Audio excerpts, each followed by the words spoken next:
ළමයි කොහොමද?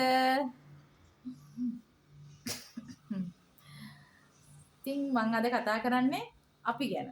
ඒ කියන්නේ ගෑනු ගැන. හරිද?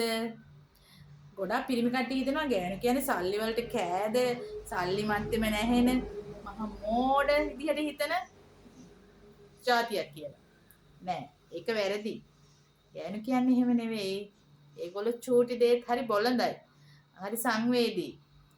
එයාලා බලාපොරොත්තු වෙන්නේ සල්ලිම නෙවෙයි. එයාලා බලාපොරොත්තු වෙනවා තමන්ගේ ස්වාමියා ආදරෙන් එක්ක වචනයක් කතා කරනවා නම් ඔයාට මහන්සිද? ඔයා කෑවද? ඔයාට අද දවසම දරුවොත් එක්ක ඉඳලා එපා වුණාද? මං ඔයාලට චුට්ටක් උදව් කරන්න. කුස්සිය උයන වෙලාවට පොඩ්ඩක් ඇවිල්ලා ඉඳගෙන ෆෝන් එක බලන එක නෙවෙයි. චුට්ටක් වෙලා ඉඳගෙන කතා කර කර ඉන්නවා නම් උයනකම් අන්න ඒකත් ලොකු දෙයක් ගෑණියෙකුට. ඉතින් මං හිතනවා හැම ගෑණියෙක්ම එහෙම තමා කියලා. ඒගොල්ලෝ කියන්නේ නෑ ඕන දේවල්. ඒක තේරුම් ගන්න පිරිමියා දැනගන්න ඕනේ. ඇත්තටම ගෙදරටම හිර වෙලා ගොඩක් අය නෙමෙයි මං මේ කියන්නේ පොදුවේ එහෙම ඉන්න අයට මේක හැමෝම අදාළ කරගන්න ඕන නෑ. මම මේ කතා කරන්නේ මේක අදාළ වෙන අයට විතරයි.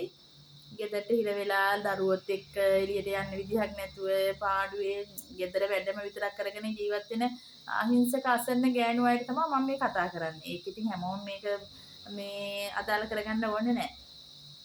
ඉතින් ඒ හන්ද මම කියන්නේ පිරිමි අයට තමන්ගේ වයිෆ් ගැන චුට්ටක් ආදරෙන් බලන්න. එයා තේරුම් ගන්න බලන්න. හැම වෙලේම එයාට මේ දොස් කියන්නේ නැතුව එයා එහෙම වෙන්න හේතුව මොකද්ද කියලා බලන්න. ඒකල එයාත් එක්ක කතා කරලා ඒ දේවල් ෂෙයා කරගෙන ඉන්න කියලා තමයි මං කියන්නේ ආදරෙන් ඉන්න. එතකොට ඇත්තට මේ පෞල් ජීවිත ගොඩාක් මේ ප්‍රශ්න අඩු වෙනවා පෞල් ඇතුලේ තියෙන ප්‍රශ්න. දරුවොත් එක්ක ඉන්න. සල්ලි ඕන නෑ මේ දේවල් කරන්න. වචනයක් කොමාරු කරගන්න hina වෙන්න මේ සල්ලි ඕන නෑනේ. නේද? මට නම් එහෙම ඕනේ නෑ. මම නම් කැමති මගේ ස්වාමියා මං එක්ක ඇවිල්ලා චූටි දෙයකින් හරි ආදරෙන් කතා කරලා ඉන්නවට තමයි කවුරුත් කැමති. මං ඒ දේ උපරිමයෙන්ම ලබනවා. මං කැමති තවත් ගෑණියෙක් ඒ විදිහට සතුටින් ජීවත් වෙනවා නම්. ඒක තමයි මගේ පැතුම.